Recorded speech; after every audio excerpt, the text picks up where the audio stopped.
Constitution क्या है, constitution की टाइप्स क्या हैं, वो सारी चीज़ें हमने कल वाले 2-3 लेक्चर्स में देख ली। तो आज का जो टॉपिक है theory of separation of power, ये इम्पॉर्टेंट टॉपिक है। इसको हम डिटेल में पढ़ेंगे, थोड़ा लंबा है लेकिन हम इसको एक ही वीडियो में ख़त्म करेंगे, ठीक है। बाकी कॉन्स्टिट्यूशन के बारे में हमने सब कुछ पढ़ लिया। कॉन्स्टिट्यूशन की अगर मैं एक और बात करूं, एक और बात जो आप ऐड कर सकते हो एंड पे, टॉपिक जो कल का ख़त्म हुआ था उस पर आप एंड पे ख़त्म कर सकते हो। मैंने कहा था कॉन्स्टिट्यूशन को किसी ने कहा it is federal in nature, किसी ने कहा it is unitary in nature, किसी ने कहा it is unique in nature, किसी ने कुछ कहा, किसी ने कुछ कहा, किसी ने एक और पॉइंट बोली। कुछ लोगों ने इंडियन कॉन्स्टिट्यूशन को SUV, SUI, SUV generic, GENERIC,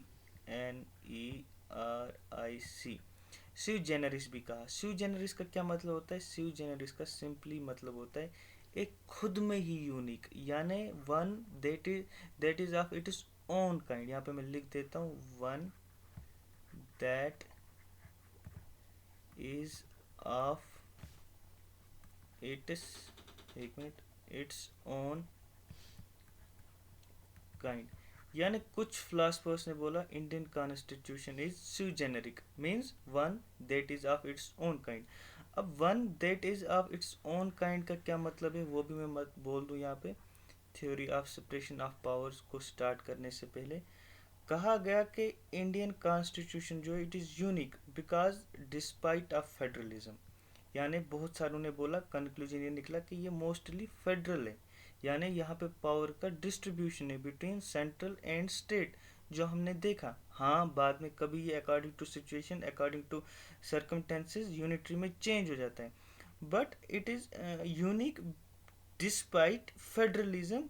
it believes in unity, यानी unity plus integrity, INTEGRITY, integrity plus sovereignty, SOVERIGNITY।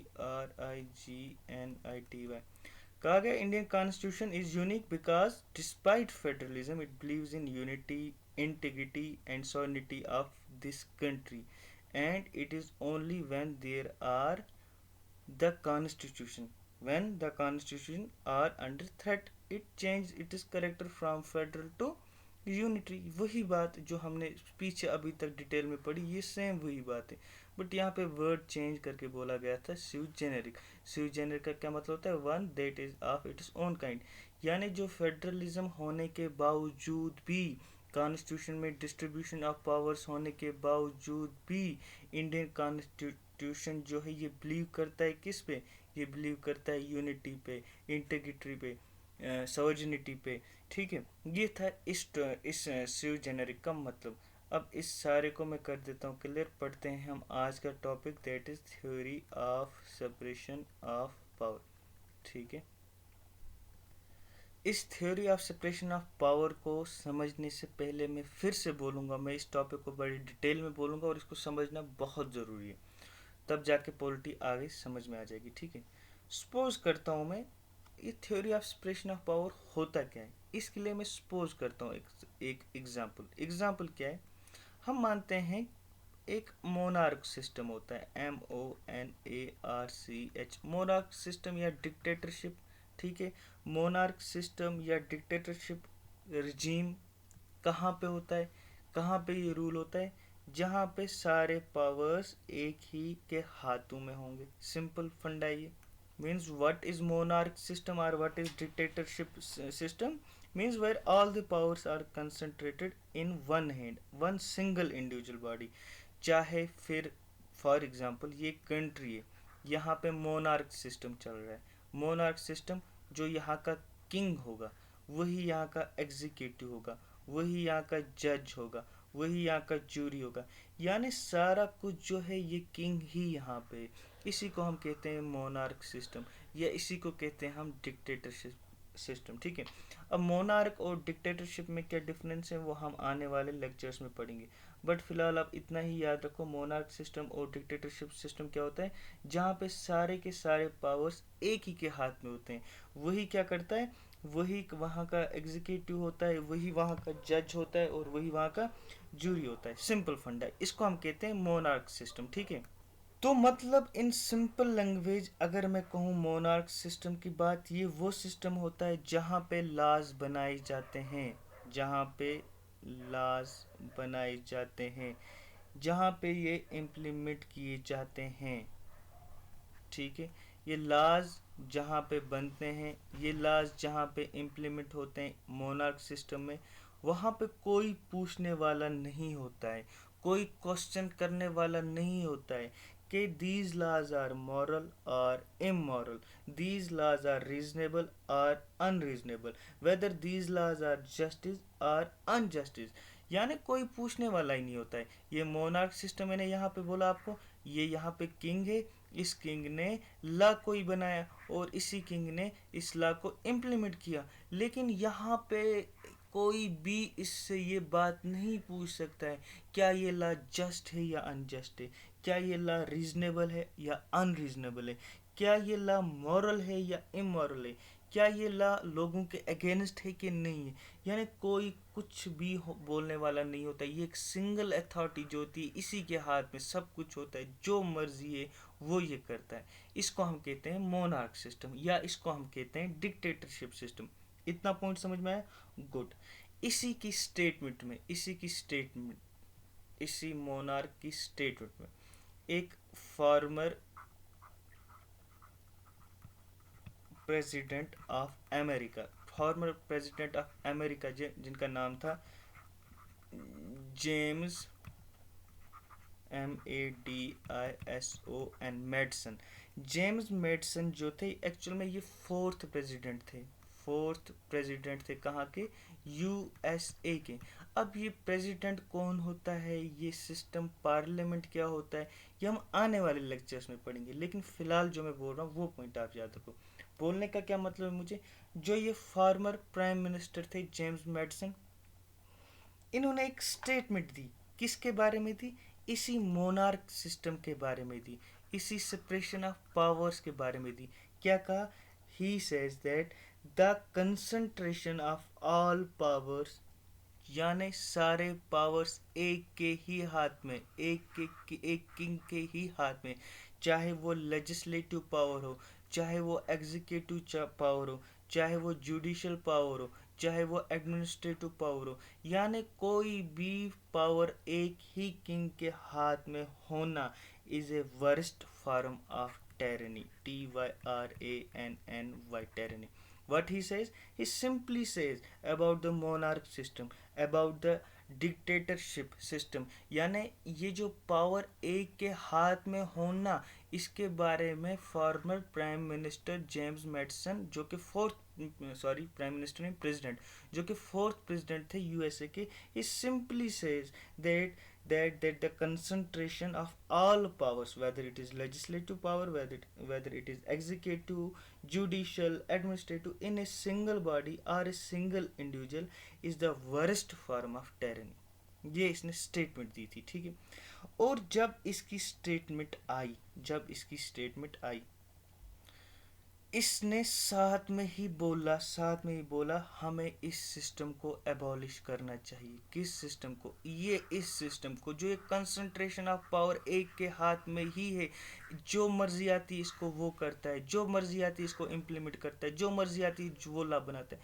इस चीज़ को हमें ख़त्म करना चाहिए, ये चीज़ हमें रखनी चाहिए। We need to abolish this system, there is need to separation of powers, यानी ये जो पावर्स है इनको हमें सेपरेट करना चाहिए। हमें लेजिस्लेटिव की अलग आर्गन होनी चाहिए, हमें एग्जीक्यूटिव की अलग आर्गन होनी चाहिए, हमें जुडिशरी की अलग आर्गन होनी चाहिए। ये सारी चीज़ें एक के ही हाथ में नहीं होना चाहिए। ये बिल्कुल worst form of democracy, worst form of system है, ठीक है।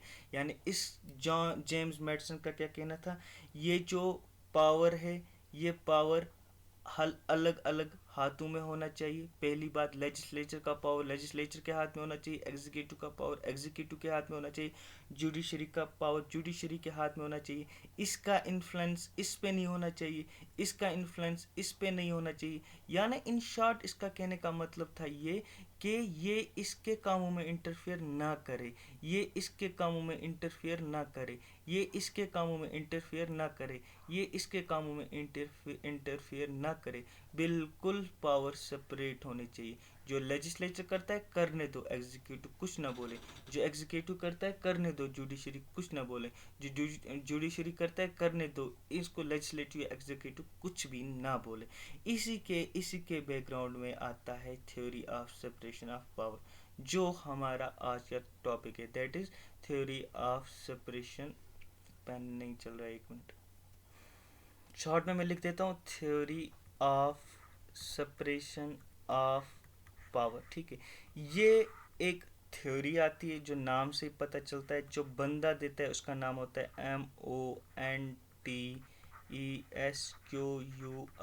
Montesquieu, Montesquieu. स्पेलिंग में बोलता हूँ फिर से, Montesquieu। मोंटेस्क्यू ये एक फ्रेंच फिलासफर होते हैं जो ये थ्योरी देते हैं, जिस थ्योरी का नाम पड़ गया separation of power. Now what is separation of power? ये सेपरेशन ऑफ पावर का क्या मतलब है उसको देखते हैं।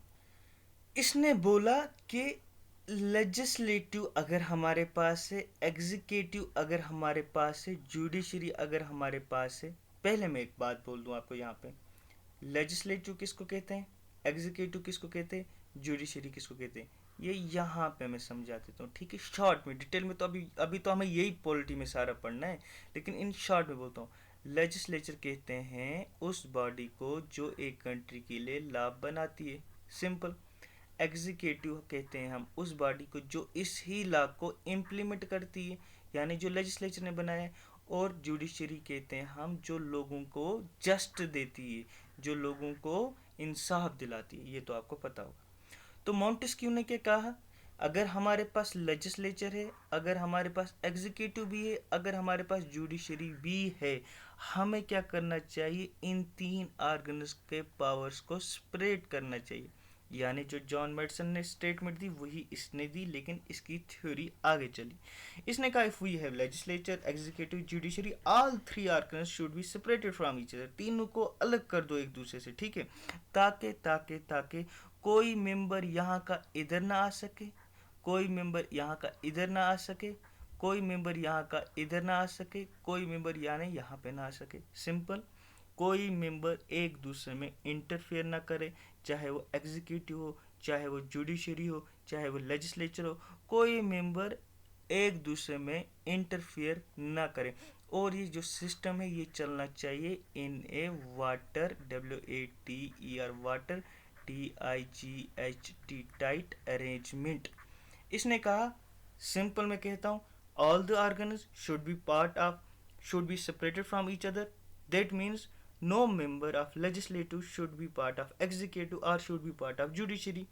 That means all the three organs are separated from each other in a watertight arrangement. What is this watertight arrangement? अब ये सुने, वाटर टाइट अरेंजमेंट का सिंपल सा एक मतलब है, एक वर्ड, इन्फ्लुएंस, INFLUENC, इन्फ्लुएंस। यानी जुडिशरी का इन्फ्लुएंस एग्जीक्यूटिव पे नहीं होना चाहिए, एग्जीक्यूटिव का इन्फ्लुएंस लेजिस्लेचर पे नहीं होना चाहिए, लेजिस्लेचर का इन्फ्लुएंस जुडिशरी पे नहीं होना चाहिए। यानी इन शॉर्ट अगर मैं बोलूँ, किसी का किसी पे भी इन्फ्लुएंस नहीं होना चाहिए। सिंपली ये थी सेपरेशन ऑफ थ्योरी का मतलब। तो बेसिकली अगर हम क्रक्स निकाल लें, अब अगर हम इस theory of separation of power का क्रक्स निकालें, क्या क्रक्स निकला, कहा अगर लेजिस्लेचर का प्राइमरी जॉब लॉ मेकिंग है, लॉ मेकिंग, यानी अगर लेजिस्लेचर लॉ मेकिंग का काम करता है, ये सिर्फ यही करे। अगर एग्जीक्यूटिव का काम है इम्प्लीमेंट करना इस लॉ को, ये यही करे। और अगर जुडिशरी का काम है लोगों को जस्ट देना, लोगों को इंसाफ देना कंट्री के, ये यही काम करे। सिंपल, तीनों को आपस में कर दो जी अलग, कोई ज़रूरत नहीं इनको साथ में रखने की, कोई ज़रूरत नहीं है एक दूसरे पे इन्फ्लुएंस करने की, कोई ज़रूरत नहीं है एक दूसरे में इंटरवीन करने की या इंटरफेयर करने की, सिंपल। और दूसरी बात, एक आर्गन का दूसरी आर्गन में मेंबर नहीं होना चाहिए। एक आर्गन का यानी जुडिशरी का जो जुडिशरी में होगा वो एग्जीक्यूटिव में मेंबर नहीं होना चाहिए, जो एग्जीक्यूटिव में है वो जुडिशरी लेजिस्लेचर में मेंबर नहीं होना चाहिए, जो लेजिस्लेचर में वो जुडिशरी में मेंबर नहीं होना चाहिए। यानी जो ये ड्यूअल मेंबरशिप थी, कौन सी ड्यूअल, MEMBER मेंबरशिप का कंसेप्ट था, इसने बोला इसको भी ख़त्म कर दो। क्रक्स क्या निकला, इसका ये काम है ये यही करे, इसका ये काम है ये यही करे, इसका ये काम है ये यही करे, और एक दूसरे के मेंबर एक दूसरे में नहीं होने चाहिए। ये थी सेपरेशन ऑफ पावर, जो किसने दी थी, मॉन्टेस्क्यू ने। सिंपल, ठीक है। चलते हैं आगे। आगे क्या हमें पढ़ना है, अगर हम इसी चीज़ को देखें, यूएस का कॉन्स्टिट्यूशन जो है उसने इसको फर्स्ट यानी पहली बार सेपरेशन ऑफ पावर को इम्प्लीमेंट किया। US was the first one to implement the theory of separation of power. According to the Article 1 कहाँ का, US का।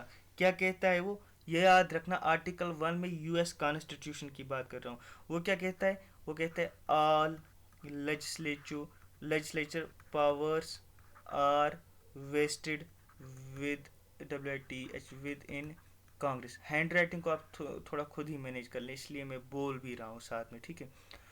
आर्टिकल 1 ऑफ इंडियन कॉन्स्टिट्यूशन क्या कहता है, all legislature powers are vested with Congress.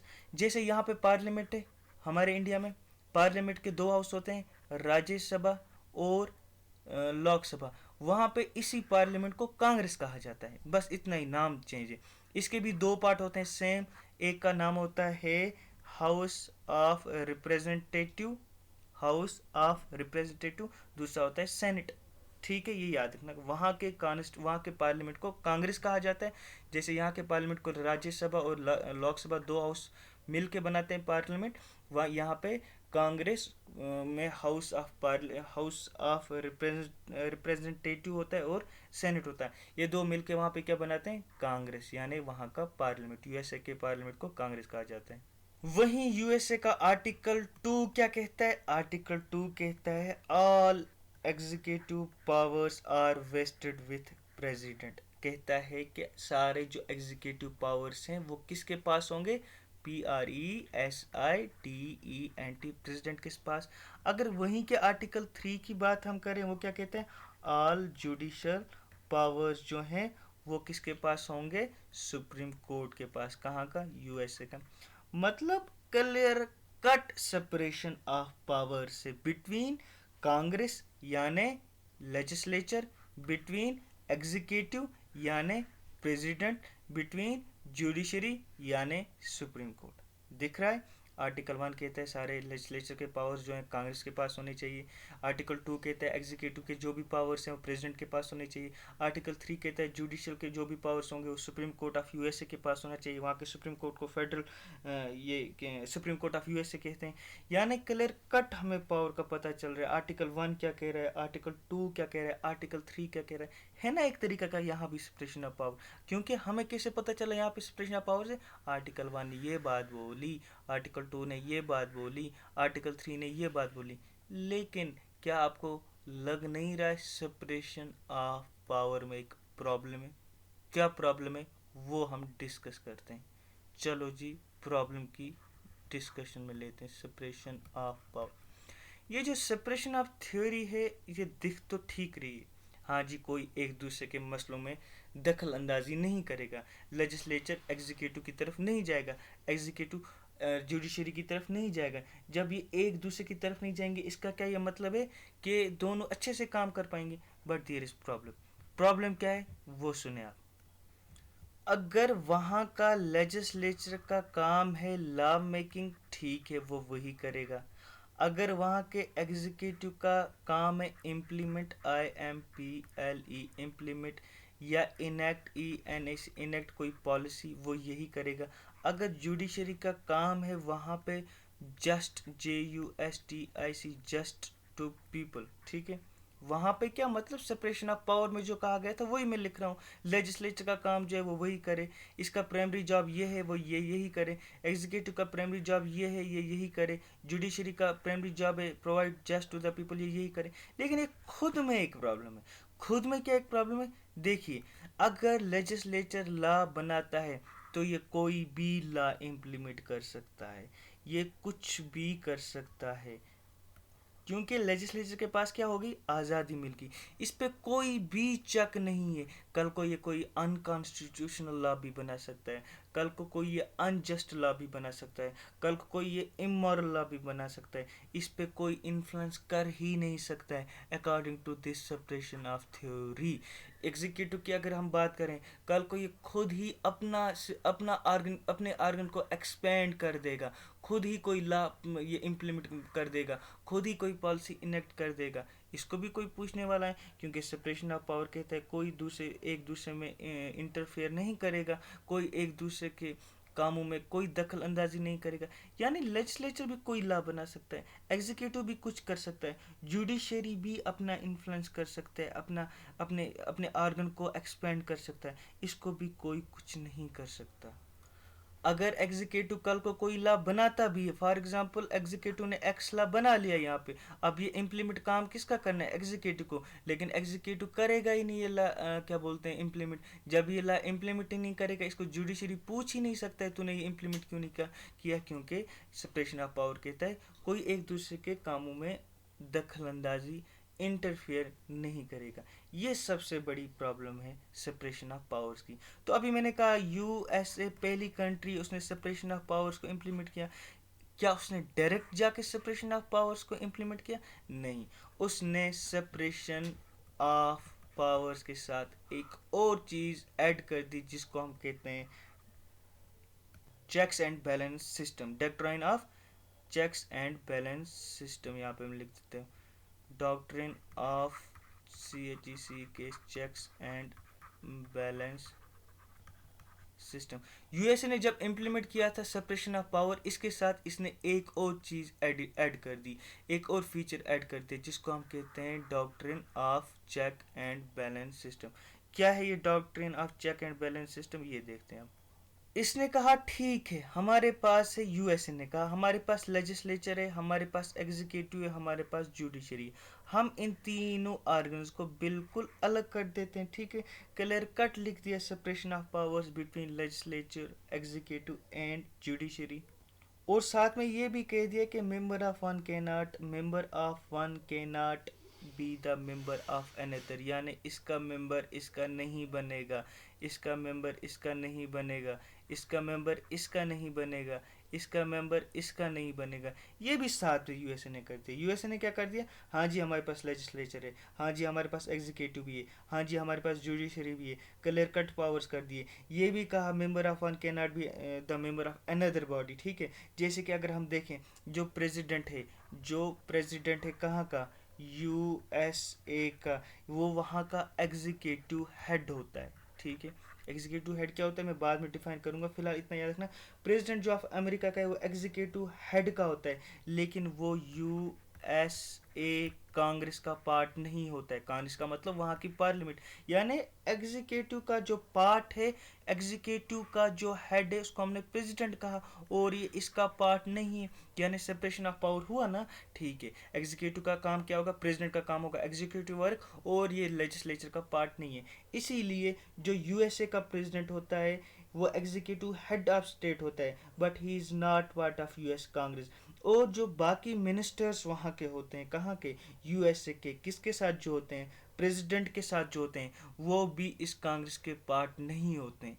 एक हिसाब से सेपरेशन ऑफ पावर बिल्कुल यहाँ पे फुल क्या किया गया है? फुली लागू किया गया है। बट आगे एक बात लिखी गई है। बात क्या लिखी गई है? बोला इस सेपरेशन ऑफ पावर के साथ हम ऐड कर रहे हैं doctrine of checks and balance. इसका क्या मतलब है वो देखते हैं। Main topic doctrine of checks and CHECKS, checks and balances.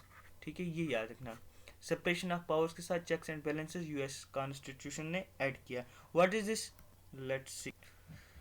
Legislature वहाँ का सेपरेट हो गया क्या? बिल्कुल सेपरेट हो गया। एग्जीक्यूटिव वहाँ का सेपरेट हो गया क्या? बिल्कुल सेपरेट हो गया। जुडिशरी वहाँ की सेपरेट हो गई क्या? बिल्कुल सेपरेट हो गई। यहाँ तक हमने देखा। बट इसके आगे है चेक्स एंड बैलेंसेस सिस्टम। मतलब चेक्स एंड बैलेंस का कि सारे ऑर्गन्स एक दूसरे पे चेक रखेंगे, नज़र रखेंगे।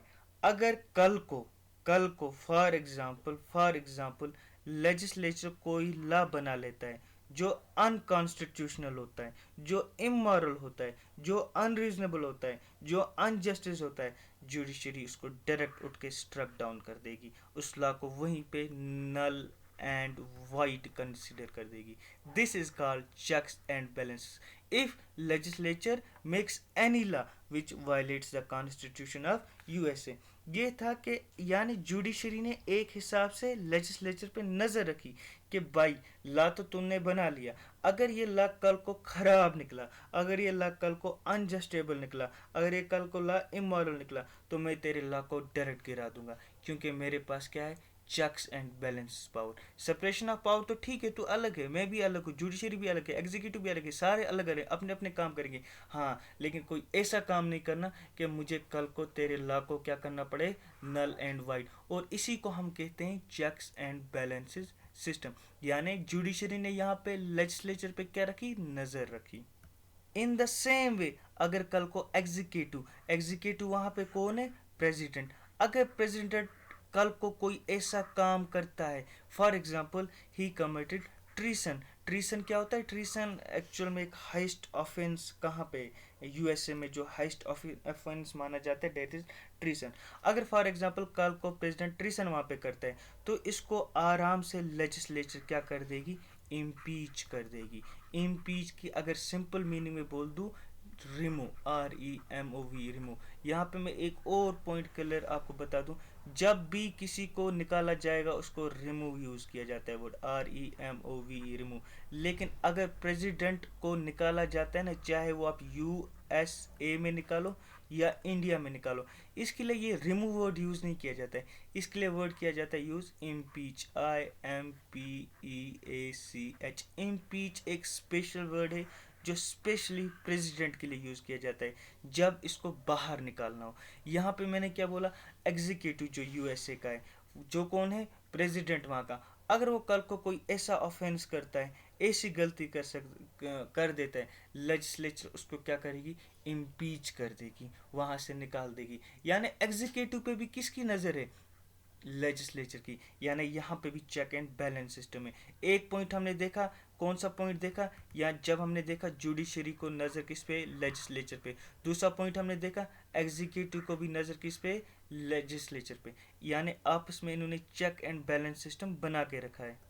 और जो ये प्रेसिडेंट होता है, इस पे जुडिशरी की भी नज़र होती है, ये भी याद रखना, ये भी under check and balance system कहाँ पे होता है? जुडिशरी की। फॉर एग्जांपल यहाँ पे मैं एग्जांपल आपको एक देता हूँ, एक बेस्ट एग्जांपल। एक प्रेसिडेंट यूएसए के एक प्रेसिडेंट थे, जिन्होंने एक पॉलिसी लाई एक टाइम पे, ठीक है।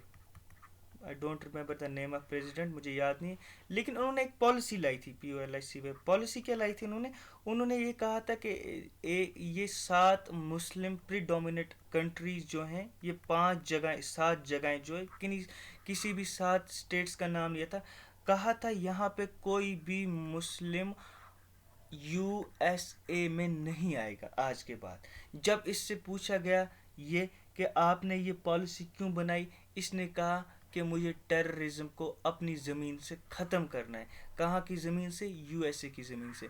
लेकिन जब ये बात कहाँ पे पहुँची? ये बात पहुँची USA के जुडिशरी के पास।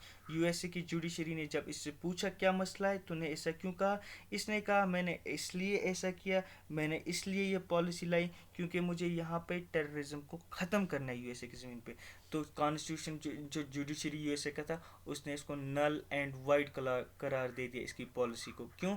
उसने कहा तो डिस्क्रिमिनेट नहीं कर सकता है on the basis of religion को लेकर आप डिस्क्रिमिनेट नहीं कर सकते हो। फिर जो ये सेम प्रेसिडेंट था, इसी प्रेसिडेंट ने कुछ टाइम के बाद यही पॉलिसी लाई, लेकिन इस टाइम पे उसने कहा कि इन इन रीजन्स पे, इन इन उस टाइम पे उसने मुस्लिम्स का नाम नहीं लिया। उसने कहा कि ये जो रीजन है, ये 7 रीजन या 8 रीजन या 9 रीजन, कोई भी रीजन है, यहाँ से माइग्रेशन बंद की जाए। माइग्रेशन का मतलब कोई यहाँ पे अंदर नहीं आ सकता है यूएसए की कंट्री में। जब पूछा गया आपने ऐसा क्यों कहा, इसने कहा हमें ये इंफॉर्मेशन मिली है कि यहाँ पे टेररिस्ट, यहाँ पे जो माइग्रेट लोग होते हैं इनमें टेररिस्ट भी आ सकते हैं, आते हैं, और जो यहाँ पे डिस्टर्बेंस क्रिएट करते हैं, कहाँ पे, यूएसए पे। तो प्रेसिडेंट जो जो जुडिशरी वहाँ की थी, उसने कहा अब आपकी जो पॉलिसी है ये ठीक है। क्यों? पहली वाली स्टेटमेंट पे मुस्लिम्स को टारगेट किया गया था, और वहाँ की जुडिशरी ने कहा हम आपके इस लॉ को कर देते हैं नल एंड वाइड। क्यों कर देते हैं? क्योंकि आपने सिर्फ मुस्लिम्स को पकड़ा है, you can't discriminate on the basis of religion. लेकिन अगर दूसरे सिचुएशन की बात करें, कौन सी सिचुएशन, यही प्रेसिडेंट, यही यूएसए का प्रेसिडेंट यही पॉलिसी लाई, लेकिन इस बार कहा गया कि ये जो रीजन्स, कुछ रीजन है, यहाँ की माइग्रेशन हम बंद कर देंगे यूएसए में। जब पूछा गया क्यों, जुडिशरी ने पूछा क्यों, जुडिशरी को इन्होंने जवाब दिया कि हमें इंफॉर्मेशन है कि यहाँ पे टेररिज्म आ सकते हैं, यहाँ पे कुछ security, due to some security reasons, इसीलिए हमने यहाँ पे माइग्रेशन बंद की। यानी मुस्लिम्स को टारगेट मत किया गया, किसी कम्युनिटी को टारगेट मत किया गया, किसी रिलीजन को टारगेट मत किया गया, सिंपली किसी एरिया को टारगेट कर दिया गया और किसी जेन्युइन रीजन की वजह से टारगेट कर दिया गया। कोई डिस्क्रिमिनेशन नहीं थी। इसीलिए उस टाइम पे जब ये रीजंस दिए गए तो जुडिशरी ने एक्सेप्ट कर लिया उसको, और ये पॉलिसी इम्प्लीमेंट होगी। यानी जुडिशरी की लेजिस्लेचर पे बिल्कुल नज़र है, जुडिशरी की एग्जीक्यूटिव पे बिल्कुल नज़र है। ऐसा नहीं है सेपरेशन ऑफ पावर कम्प्लीटली वहाँ पे अडॉप्ट किया गया है, सेपरेशन ऑफ पावर्स वहाँ पे कम्प्लीटली अडॉप्ट नहीं किया गया है। वहाँ पे उन सेपरेशन ऑफ पावर्स के साथ चेक्स एंड बैलेंसेस सिस्टम भी है। And what is checks and balance system, मैंने वो डिस्कस कर दिया। हमने अभी तक क्या देखा? हमने अभी तक ये देखा कि लेजिस्लेचर जो है जुडिशरी के अंडर है, यानी जुडिशरी इस पे नज़र रख सकती है। हमने अभी ये देखा कि एग्जीक्यूटिव पे जुडिशरी, पुलिस, लेजिस्लेचर दोनों नज़र रख सकती है। हमने ये भी देखा कि जो जुडिशरी है इस पे भी नज़र रखी जाती है, यानी ये भी अपना एक्सपेंड नहीं, अपने विंग्स एक्सपेंड नहीं कर सकता है। If judiciary it breach its own limits, if violates the constitution, the legislature has power to remove the judge। यानी अगर यहाँ का कोई बंदा अपनी पावर्स को वायलेट करे, अपने पावर्स का गलत इस्तेमाल करे, तो उस टाइम पे लेजिस्लेचर के पास भी पावर होता है कि वो सुप्रीम कोर्ट के जज को रिमूव करे। बिल्कुल एक प्रोसेस होता है, वो मेजॉरिटी सिस्टम क्या है, एब्सोल्यूट मेजॉरिटी क्या है, स्पेशल मेजॉरिटी क्या है, वो चीज़ें हम देखेंगे। लेकिन यहाँ पे कहने का ये मतलब है मुझे कि जुडिशरी पे भी नज़र होती है। अगर वहाँ के कोई भी जज ब्रीच करे, अपनी लिमिट्स को वायलेट करे, rules and regulations that are prescribed in the constitution, अगर अपने पावर्स का मिसयूज़ करे, लेजिस्लेचर के पास पावर है वहाँ पे कि वो सुप्रीम कोर्ट के जज को क्या कर सकता है, रिमूव कर सकता है, आराम से रिमूव कर सकता है। ये था यूएसए का सिस्टम। यानी जो सेपरेशन ऑफ पावर की अगर हम बात करें, मैं एक मिनट कलर चेंज करता हूँ। यानी जो ये सेपरेशन ऑफ पावर की बात अगर हम करें, ये यूएसए कॉन्स्टिट्यूशन ने पहले अडॉप्ट किया, इसलिए हमें उसकी रेफरेंस से थोड़ा सा पड़ा। जो हमने वहाँ तक अभी तक जो भी हमने कंप्लीट किया ये यूएसए की रेफरेंस में था। लेकिन व्हाट अबाउट इंडिया? क्या इंडिया ने सेपरेशन ऑफ पावर अडॉप्ट किया है कि नहीं? अगर नहीं किया है क्यों नहीं किया है? अगर किया है क्यों किया है? क्या यूएसए कॉन्स्टिट्यूशन की तरह उन्होंने चेक्स एंड बैलेंस अडॉप्ट किए? वीडियो ज़्यादा लंबा हो रहा है, इसलिए इस लास्ट टॉपिक को हम कल रखते हैं, इंडिया के बारे में, जिसमें हम कम्प्लीटली पढ़ेंगे। लेकिन बैकग्राउंड समझने के लिए ज़रूरी यूएसए की तरफ हमें जाना था। Thank you.